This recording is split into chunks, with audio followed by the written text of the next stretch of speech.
Mais on va commencer tout de suite, peut-être par les objets de 2007, Charles. Oui, on va essayer de commencer. Parce que, à votre avis, quel était l'objet 2007 élu par Time Magazine?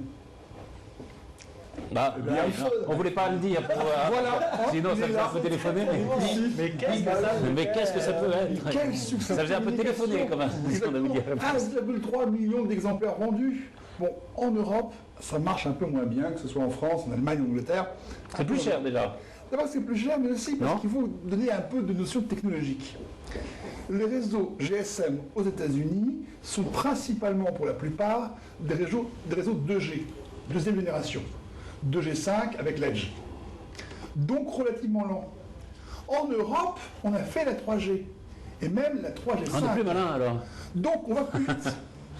Donc si je surfe. La vieille Europe va plus vite que. Hein, je vais à peu près à 200 kg. Si je surfe avec ceci, par exemple, qui est une sorte de killer, en quelque sorte une marque concurrente, je suis 3G5 qui a tué le produit. Ah, il a aussi 8 Go. Mais il est HSDPA, ça veut dire qu'il va à 3 mégas 5. Oui, mais c'est ça qui est fabuleux, c'est que voilà un produit qui n'est peut-être pas de la plus haute technologie, mais que tout le monde doit avoir. Exactement. Exactement. C'est-à-dire que c'est ce que les Américains appellent un must-have. Je dois l'avoir. Alors, autre tendance 2007, c'est pas un objet, c'est un site internet, c'est un réseau social. Ça s'appelle Facebook. Ah oui, Facebook, d'accord. Ça, c'est extraordinaire. Parce que je suis sur Facebook depuis le début. Évidemment, vous raconte ça, vous connaissez tout ça par cœur, hein, mais il y a peut-être des gens qui découvrent aussi. 55 millions de membres. On y est. Et j'avais, depuis 2006, 0 amis. Ah. Et tout d'un coup, novembre 2007, donc il y a 3 semaines, un mois, j'ai 222 amis. C'est-à-dire qu'en gros, c'est ce qui existait avant, mais il se passe que mon réseau social à moi, il y a des gens qui sont à la télévision, sont tous branchés au même moment. Et pour moi, pour la télévision, c'était novembre 2007. Et c'est intéressant parce que en télévision, on change de boîte de production. Il faut dire en 2 mots, c'est ça qu'on s'inscrit sur ce site, hein, Facebook. Et on parle de soi. Et l'idée au départ, c'était de retrouver des copains. Exactement, en fait, mais ça peut être pour des raisons professionnelles.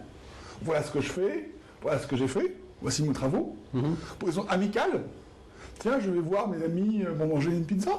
Et même pour des raisons sexuelles ou sentimentales. Je suis un homme, je suis intéressé par une femme, et je veux obtenir quelqu'un qui s'intéresse à la télévision, par exemple. J'ai vu ça. Il s'est mis sur Facebook pour trouver du boulot à la télé. Exactement, tout à fait. C'est-à-dire que le 14 novembre dernier, on pouvait faire la pub sur Facebook, c'était la première fois qu'on pouvait faire ça en particulier. Qu'est-ce que j'ai fait? J'ai donné mon numéro de carte de crédit, j'ai acheté le mot télévision. Je me suis dit, voilà, chroniqueur, Jean Verquin, patati patata. Et 15 000 fois en France, mon nom et mon affiche s'est affiché sur les pages Facebook des gens.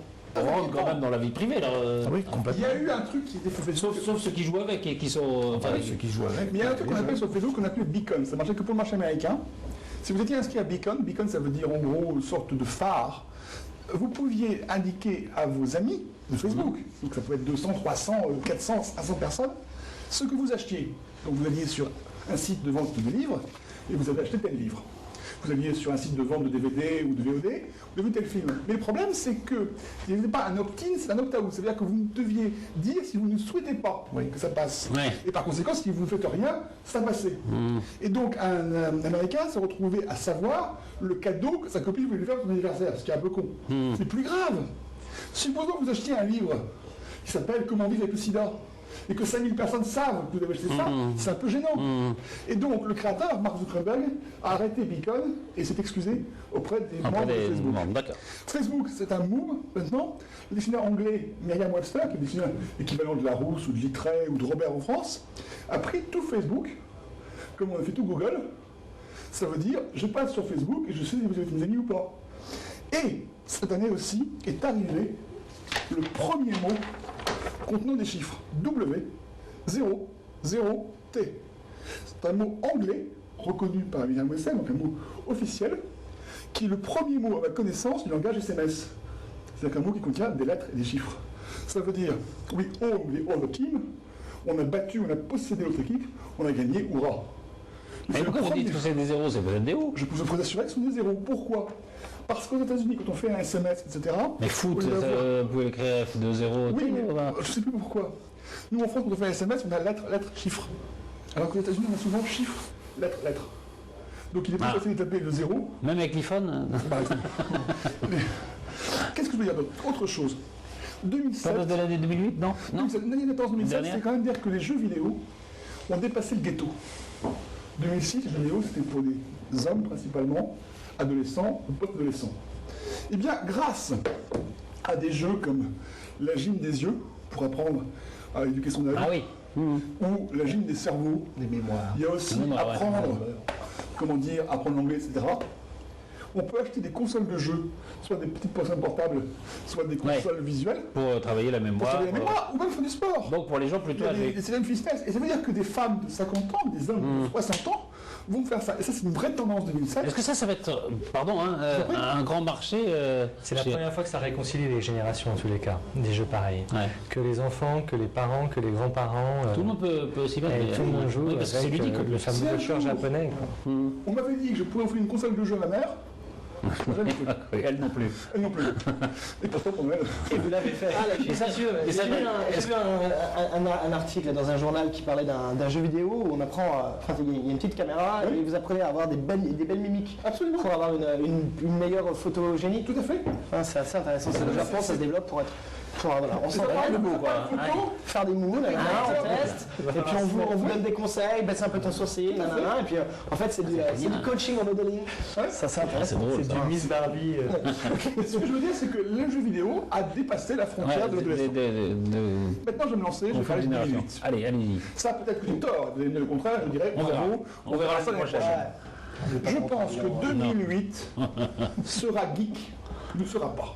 Ah, Qu'est-ce que c'est que les geeks? ça n'en sais rien. Ce sont les intellectuels qui sont passionnés de technologie, qui sont un peu entre eux, qui ne voient pas trop les filles, machin, mais qui adorent le côté technologique.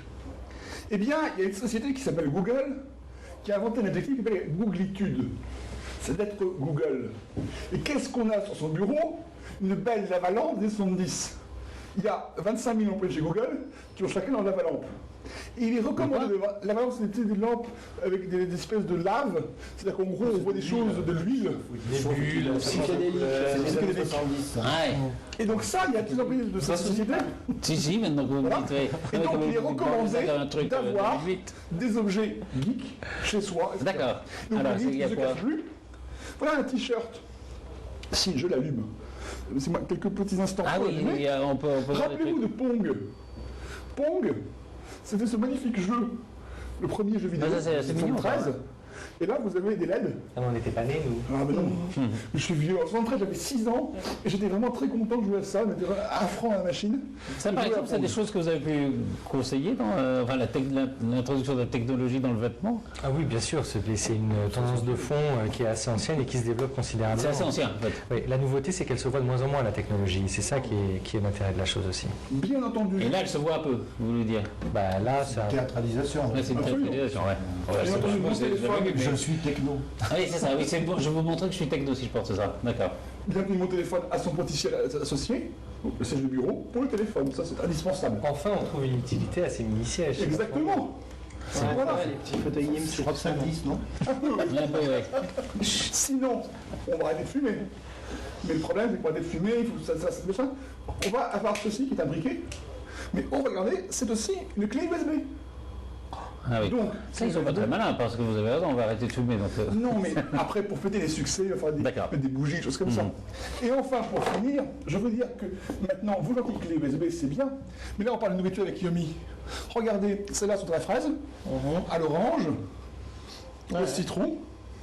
Donc, on retrouve des goûts parfaitement synthétiques pour des clés USB. Et dernière tendance geek, donc ça, c'est. Hop, c'est on protège l'environnement. Je peux les conseiller sur le parfum. là, c'est une clé USB, voilà. Où est-ce qu'elle est? Je ne sais pas. Juste à côté. Dernière chose, il faut D'accord. protéger l'environnement. Donc les piles, c'est mal. Les piles, ça pollue, etc. C'est quoi ça? Donc il faut des lampes. Vous avez ici Mauvais. une bobine, un aimant. Donc là, on fait du courant, c'est un tout petit peu masturbatoire, vous voyez. N'est-ce pas Encore. Encore, ouais, c'est une petite émission. En fait, c'est le pari érotique. Et voilà, exactement. Et voilà, on a ici des LED. Ça dure 100 000 heures. Ça ne pollue pas, ça ne consomme pas. C'est vraiment l'objet geek et écologique. Et écologique. Voilà. L'objet Al Gore. Merci beaucoup.